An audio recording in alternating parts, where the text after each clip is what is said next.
Hi, I'm Andrew. And I'm Dave, and we're the IB English guys. And today is our second video of our series where we're looking at a higher level essay from start to finish. And today we're going to talk about brainstorming and outlining. That's right, Mr. Giles. In our first video, we went through a menu of text. We selected the text that Mr. Giles wanted to work with.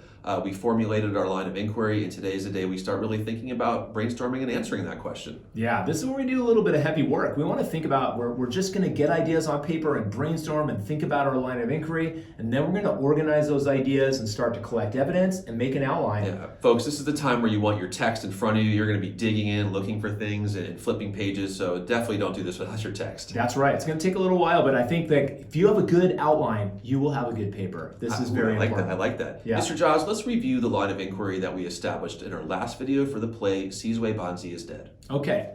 How does Atul Fugard utilize the conventions of avant-garde theater in his drama Sizwe Banzi is Dead to convey the struggle for identity for Black South Africans during apartheid? Okay, Mr. Giles. Now, just a quick review. Remember, we had that struggle for identity. That's that rich idea in the green. And we were going to focus on the conventions of avant-garde theater in this sort of tan, pukey color. I think that's what we're going to be focusing on for this line of inquiry. And that's going to drive our work today, correct? That's right. We want to think about avant-garde theater, by the way, is the unconventional theater. Theater that is going against the conventions of regular theater and thinking about ways that they are being experimental. That's what avant-garde theater is. It has its origins in the 19th century, and we really like this play as a great example of avant-garde techniques. Yeah, Mr. Giles, in my experience, this is kind of where the student has that first initial breakdown where they have the question, they're just not really sure how to start or what to do next. Now, you've written this essay from start to finish. Talk us through your process. I think it's going to be really insightful for our viewers to see and hear about your metacognitive process. Okay, so the first thing I started to do was I got to start brainstorming my line of inquiry. I have to start thinking about what are the different conventions of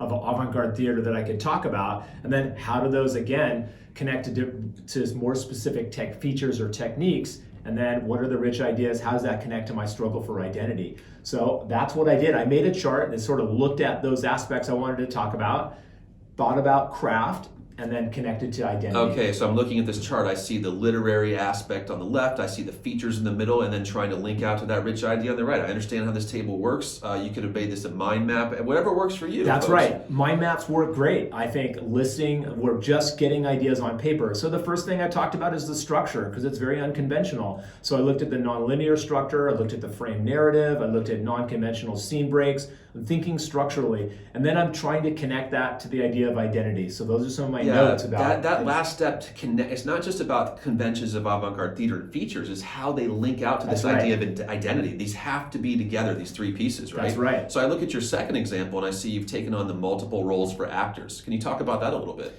Yeah. So it's a unique play because it's only two actors, but they're playing all these different roles, especially the character of Styles in Ubuntu. He's the one actor playing all these characters, and I think this is very significant. Sizwe Banzi, the actor, is constant. There are no white actors in the play, but many of these of the black actors are playing the part of white characters. I think that's really interesting about identity. I like that, Mr. Josh. Can you talk to us a little bit about improvisation in this play and how that's used? Yeah. So every time they produced the play, it was slightly different because they were improving, right? They were it was spontaneous acting. I think again, this is very unconventional.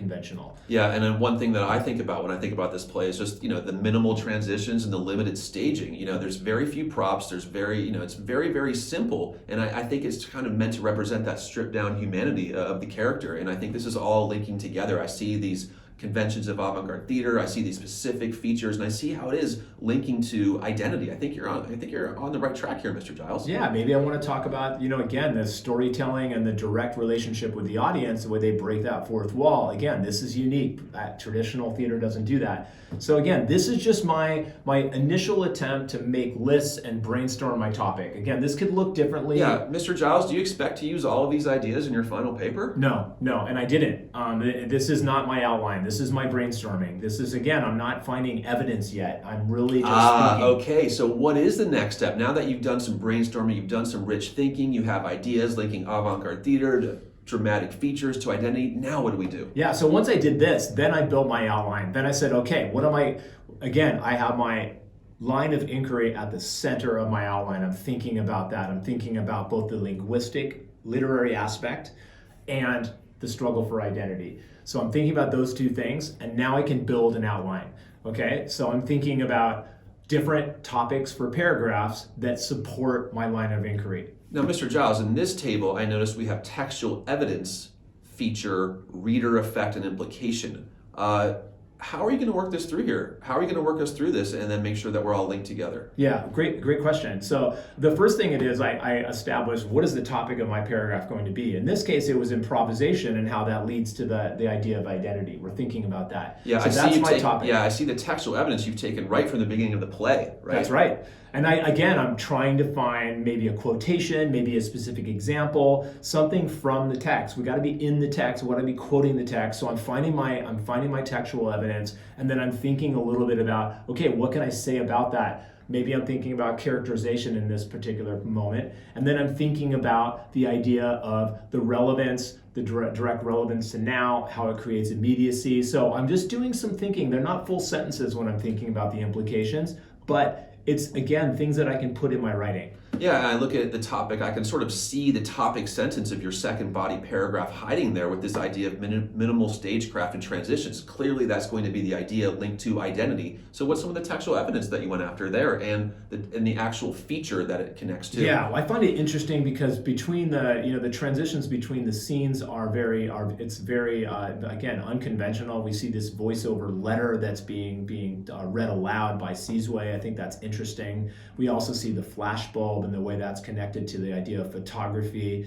And I think all of those things are very unique, as well as the sort of the minimal set that you talked about earlier. And I think, again, all of that is deeply connected to identity and who they are, and that struggle to just say, this is who I am. And more importantly, and equally as important, I think this idea of the viewer, the audience effect as well, is being very carefully crafted and integrated into this paper as well. So I think we're doing multiple things to satisfy the requirements of this task. Your third body paragraph, again, something that I really was struck by the first time I was introduced to this play is the multiple roles for actors. It was so surprising to me because, of course, that's very unconventional, very characteristic of avant-garde theater. What would you say here for your textual evidence?